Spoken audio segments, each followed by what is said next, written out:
الحمدللہ وکفی وسلام علی عبادہ الذین اصطفیٰ اما بعد۔ محترم حضرات، عید کی کچھ آداب آپ حضرات کے سامنے ہم رکھتے ہیں، اور رکھنا اس لیے ضروری ہے کہ بہت سارے لوگ چونکہ عیدگاہ جانے کی اجازت نہیں ہے، عیدگاہ میں عید نہیں ہو رہی ہے، تو لوگ سوچتے ہیں وہ نارمل دن سمجھ رہے ہیں، ایک عام دن سمجھ رہے ہیں عید کا۔ پھر کہتے ہیں پھر عید کی تیاری کیا، جب عیدگاہ جانا ہی نہیں ہے تو کپڑے کیوں پہنیں، جوتے چپل کیوں خریدیں، نہائیں، یعنی وہ سمجھتے ہیں کہ جب عیدگاہ جانا نہیں تو کچھ نہیں کرنا ہے۔ یہی سب سے بڑی غلطی ہے دوستو۔ عید کے متعلق ہم نے بتایا، امام بخاری رحمۃ اللہ علیہ نے حدیث نقل کی کہ عید کا تعلق نہ عیدگاہ سے ضروری ہے نہ مسجد سے، عیدگاہ کا تعلق عید کے دن سے ہے دوستو، عید کے دن سے ہے۔ اسی لیے جب عیدنا اہل الاسلام، یہ ہمارے مسلمانوں کی عید ہے، تو آخر آپ مسلمان ہیں، عیدگاہ نہیں جا رہے ہیں، لیکن آپ کے عید کا دن تو ہے۔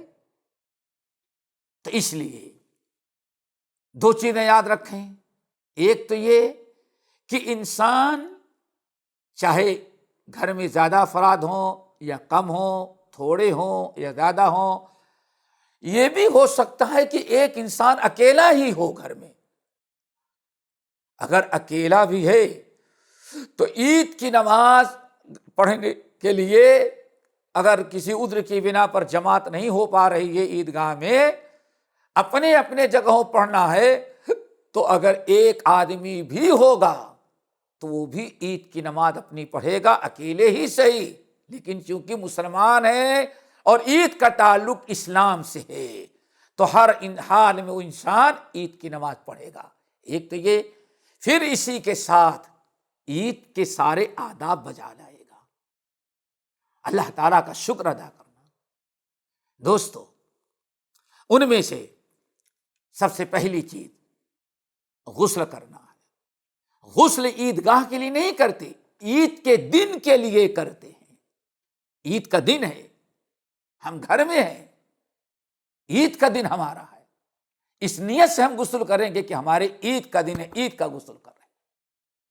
دوستو، عیدگاہ نہیں جانا ہے، کوئی بات نہیں، اللہ کو یہ منظور تھا ہمارے اور آپ کے حق میں کہ امسال عیدگاہ نہ جائیں، لیکن نبی کی عید کا حق نہیں ماریں گے، عید کا حق ہے، نبی کی سنت نہیں چھوڑیں گے۔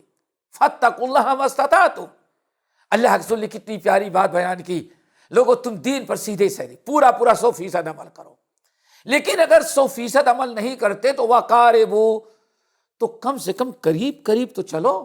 اگر عیدگاہ ہم نہیں جا پا رہے ہیں تو اس کا یہ مطلب نہیں کہ عید کے سارے آداب ہی ہم بھول جائیں، یہ بہت بڑی ناشکری ہوگی۔ دوستو، اچھی طرح سے سنو، اگر عیدگاہ نہیں جا رہے ہیں تو عید سے ہمیں روکا تو نہیں جا رہا ہے، عید پڑھنے کا حکم ہے، تو عید کے آداب بھی اپناؤ دوستو۔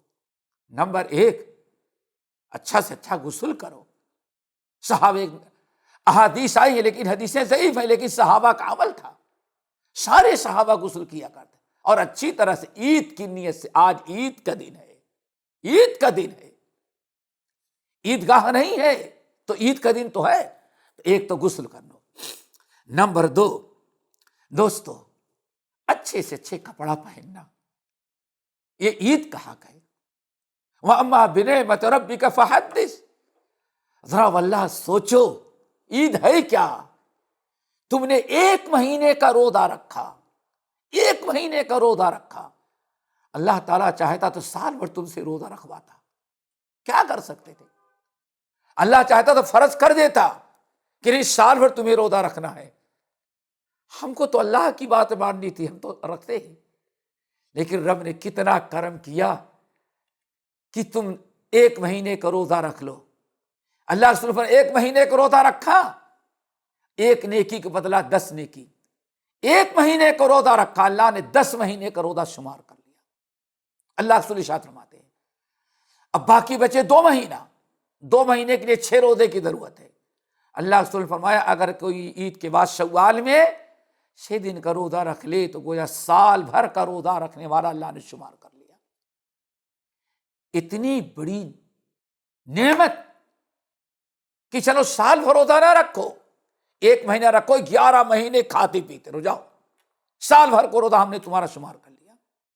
یہ کوئی معمولی سی نعمت ہے؟ اس پر اللہ تعالیٰ کا شکر نہیں ادا کریں گے؟ سال بھر کا، مہینے بھر کو روزہ رکھا، گناہوں کی مغفرت، بخشش، جہنم سے آزادی، لیلۃ القدر کی عبادت۔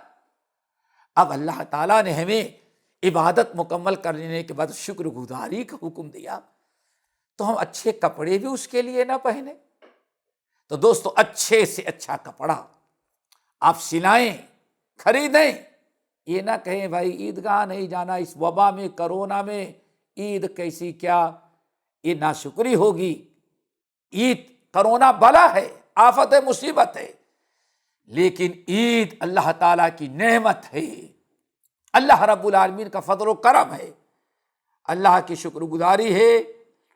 عید کا دن اللہ نے خوشی کا بنایا ہے، یوم مسرت ہے، تو یوم غم اور یوم ماتم ہم نہیں بنائیں گے۔ اگر کوئی عید کے دن کرونا کا نام لے کر کے نہ نہاتا ہے، نہ دھلتا ہے، نہ اچھے کپڑا پہنتا ہے، تو اس کا مطلب کہ عید وہ تحریف کر رہا ہے۔ عید کا دن خوشی کا دن ہے، یوم مسرت اس کو یوم ماتم بنا رہا ہے، افسوس کا دن، صدمے کا دن بنا رہا ہے، یہ جائز نہیں ہے۔ نمبر 3، دوستو، عطر، خوشبو استعمال کرو اچھی سے اچھی، یہ عید کا حق ہے۔ گرچہ عید آپ نے گاہ نہیں جا رہے ہیں، لیکن عید کی نماز تو پڑھیں گے، صرف عیدگاہ نہیں جا رہے ہیں، باقی ساری چیزیں اللہ نے آپ کو دیا ہے، صحت، تندرستی، کیا عبرت و نصیحت حاصل نہیں کر سکتے؟ ہمارے اور آپ ہی کے بھائی یہ جو ہاسپٹل میں اللہ نے صحت دیا، تو آپ اس کو یوم ماتم کیوں مناتے ہیں؟ اچھے سے اچھے کپڑے پہنے، عطر استعمال کریں، زینت استعمال کریں۔ نمبر 4، میرے بھائی، ہمیشہ نبی کی سنت، عید الفطر کے دن نبی علیہ السلام چند کھجور کھا کر کے، تاک کھجور 3، 5، 7 کھجور کھا کر کے پھر عید گاہ جاتے تھے۔ تو عید کی نماز گھر میں پڑھیں گے، لیکن عید سے پہلے کھجور کھائیں گے۔ کھجور کھانے کا تعلق عید الفطر کے دن، عید سے پہلے عیدگاہ سے نہیں ہے، اس کا تعلق ہے کہ کل تک رب نے ہمیں حکم دیا روزہ رکھو، کل تک روزہ رکھے۔ آج میرے رب نے حکم دیا کہ کھاؤ پیو، تو ہم صبح ہی سے کھانا پینا شروع کر دیتے ہیں۔ اس کا تعلق عید سے ہے، عیدگاہ سے نہیں۔ اس لیے سنت کو بھی اپنائیں اور سنت پر عمل کریں۔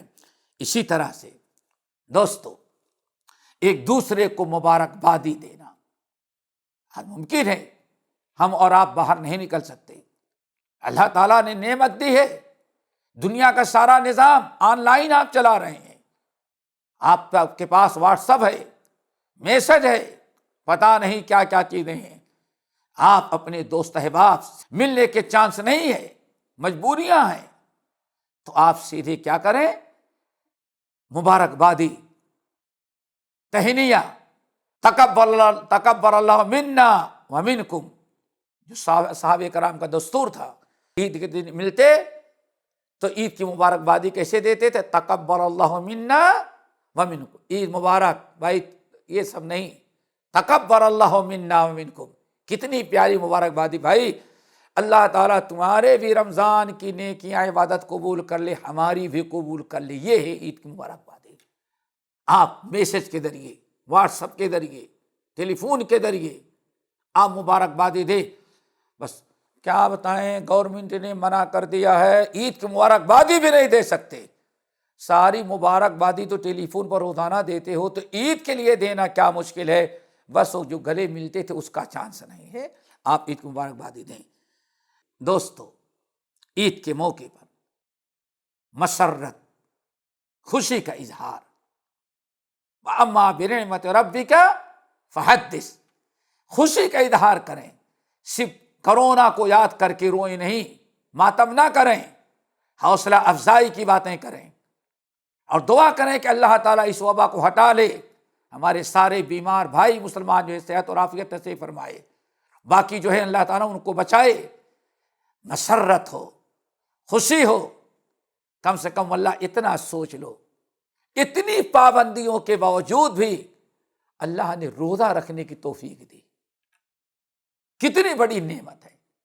تو اظہار مسرت، فرحت اور مسرت کا ماحول ہونا چاہیے، اچھا اچھا کھائیں، کھلائیں، پلائیں، دوست احباب کو مبارکبادی دیں، حوصلہ افزائی کی باتیں کریں، اور سب سے بڑی چیز ایک اور خیال رکھیے گا آخر میں، وہ صرف اکیلے خوش نہ ہوں، غریبوں اور مسکینوں کو بھی خوش کرنے کی کوشش کریں۔